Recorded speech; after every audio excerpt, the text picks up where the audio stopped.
There's always been a spectrum of opinion about how revivals are encouraged.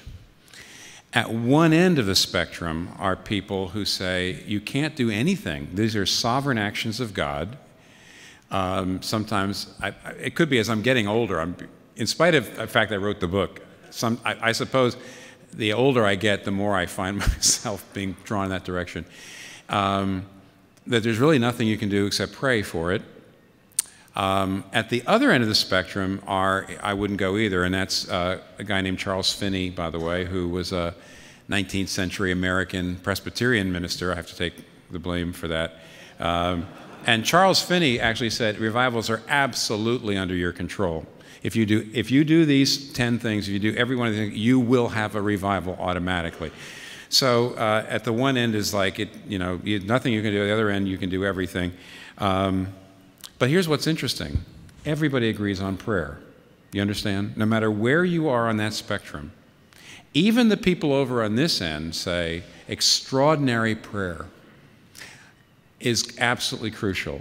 And the reason I use the word extraordinary is because Jonathan Edwards used it in one of his great books on the subject. Extraordinary prayer means that it's over and above. It's not just the routine prayers.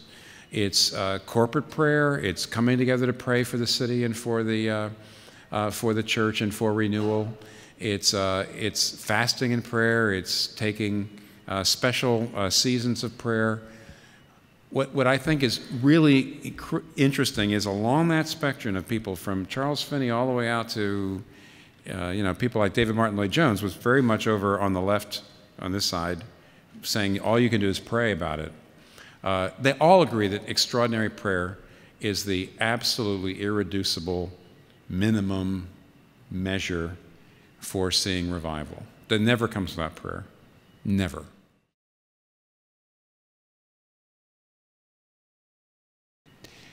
They can have a huge impact. Very often, what it can do is it can create little individual models of revival. In other words, if these great big events wake sleepy Christians up, convert nominal Christians, sometimes even convert non-Christians, hardcore non-Christians, overt, conscious non-Christians.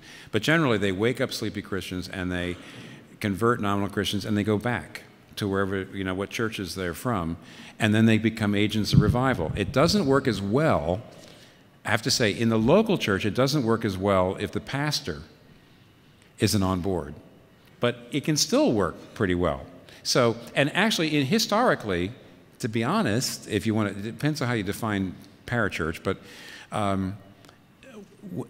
Wesley and Whitefield, who were the great preachers of the 18th century revival, were basically, they didn't have a church. They were turned out of their churches. I mean, when they would go to a church, Whitefield was, when he was a young man, he was a fiery preacher, and he wasn't always the most tactful person, especially when he said when he was having an interview with somebody, and he says, the Archbishop of this diocese doesn't have any more of God's grace in this chair I'm sitting on. So for various reasons, they didn't have parishes, they weren't in churches, and what they did was they did open-air preaching. They just went to a town, and the buzz, and people would would come together, sometimes in enormous numbers of people.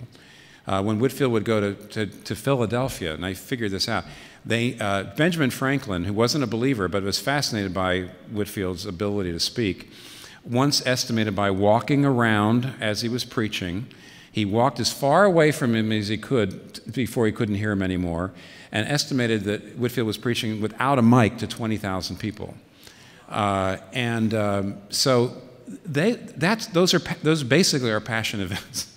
In other words, what they actually did was they created these events. They weren't churches, they just drew people, and lots of people became Christians, lots of people got renewed, and then they went back into their churches and led revival that way. So frankly, it can be good. Just keep in mind, if the clergy don't get it, you got to bring the clergy along, or at least they can really be a roadblock. So it's not enough just to renew you have to work with the clergy as well as the lay people. The tradition doesn't matter, as you know. I mean, in the Baptist revivalist tradition. There is a way of preaching and inviting people to come forward, which is every bit as, you might say, liturgical. I mean, the Baptists would say, we don't have any liturgy. Of course you have liturgy. Are you kidding?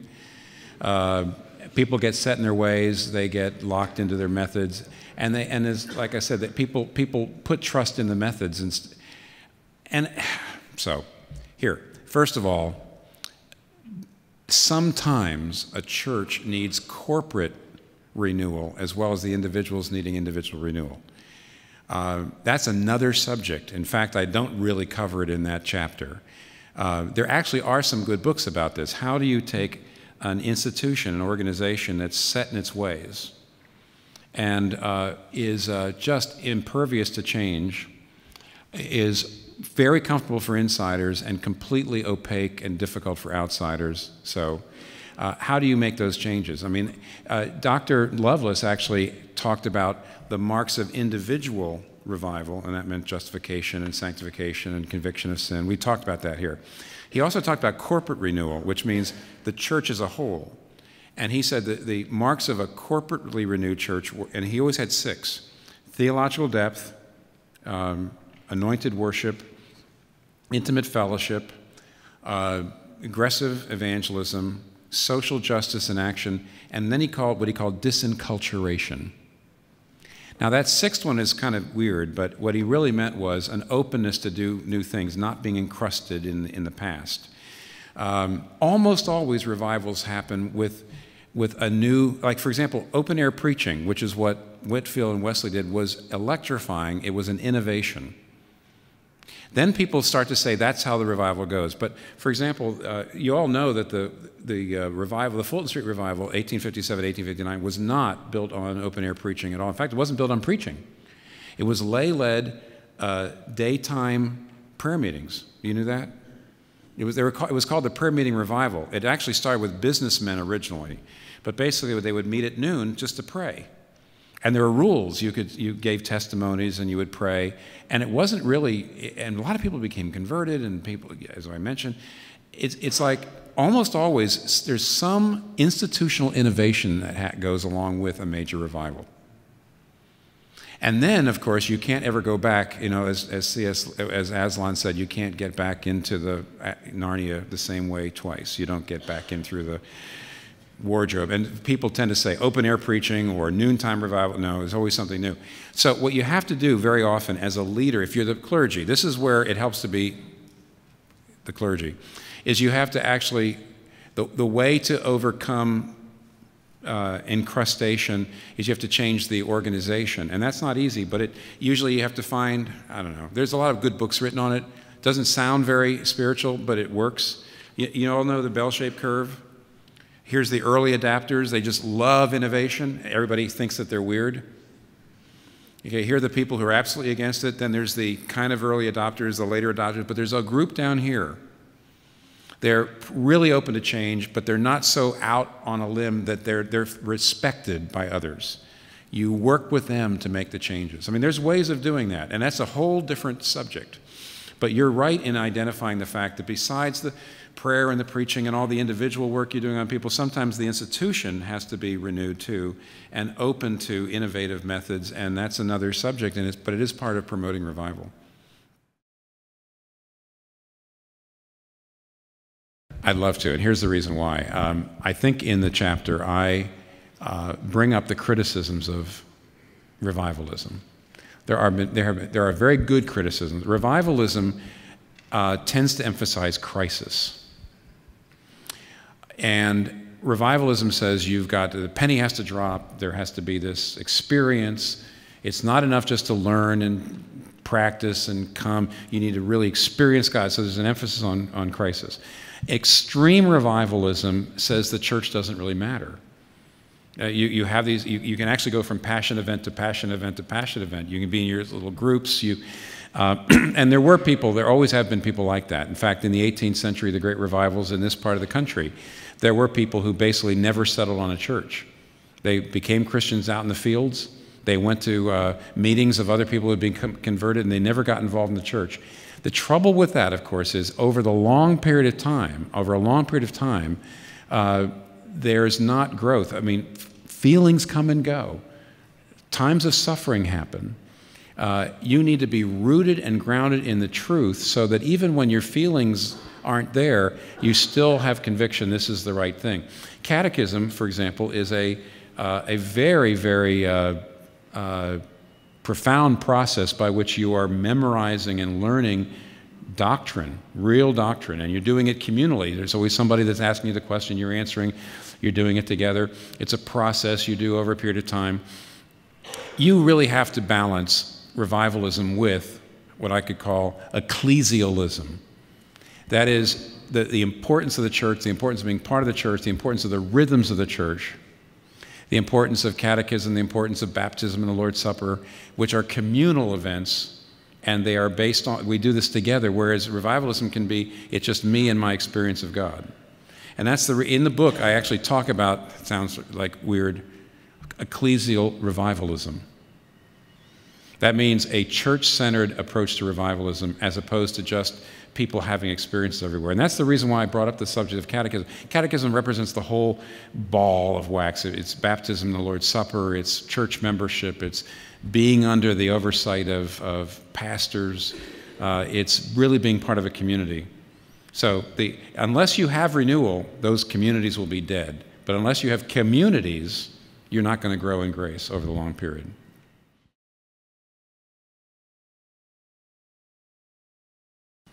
Renewal is a gift. If God gives it to you, He'll ordain what to do with it. I don't think you have to, I don't think you need to be concerned about what are we going to do if suddenly, you know, the church triples. Don't worry. You know, if the church triples, it'll be a wonderful problem to have. We'll sit around laughing about the problem. No, really, it is. So when I say we had, I'll just finish with this. When I say we had about 12 months, in many, I mean, the number of people who become Christians, because Redeemer is so big now, I'm sure the number of people who become Christians at Redeemer every year in just actual numbers is greater than the number of people who became Christians the first 3 or 4 years, or certainly the first year and a half or so. Absolutely. But it was the percentages. See, what you know you got a revival when you might say 10 Christians produce 10 converts, you know, in a year. And when you see that the percentages and the number of people finding faith and the sleepy Christians and all that, it's subjective. Nobody's ever put together an algorithm. I can't wait for there to be an app. You know, how to know if you've had a revival, you just put your numbers in and they'll tell you, you know, you're 50% on the way to revival. You can't do that, but to some degree, you know it when it's there. You do know it. I mean, everybody knows it. Everybody says, I've never felt anything like this. And it usually means a sense of unction. You might say that unction meaning anointing and this presence of God in just about all the meetings. An unusually high number of people you would never think would become Christians that are showing interest. A good number of people whose lives really are permanently turned around by the gospel, even though they've been professing Christians before. When you see enough of that, you know I've got a revival. Maybe small, large, 3 year, 1 year, I don't know. God is sovereign. The Spirit blows and then blows out. Somebody would, you know, Charles Spurgeon, for example, was a young man when he experienced this enormous revival from about 1857 to around the time of the Fulton Street Revival. Charles Spurgeon was beginning to preach as a young man in his early 20s. And he saw New Park Street Church, unbelievable numbers of people became Christians. Certainly a revival. They had to go build this enormous place to seat 5,000 or 6,000 people because of it. But here's one thing I can always tell you, is if you read his sermons from 1857 to 1859, the revival years, and then you read his sermons in the 1890s, just before he died, he was a way better preacher later on. Way, way, way better. He was just a kid. You know, he had charisma, but he wasn't as good. But he saw more people become Christians those 2 or 3 years than all the rest of his ministry together. That's the sovereignty of the Spirit, and that's all right. I mean, God knows. So, you know, don't be concerned when it comes. You all sit around and we'll laugh and figure out what to do.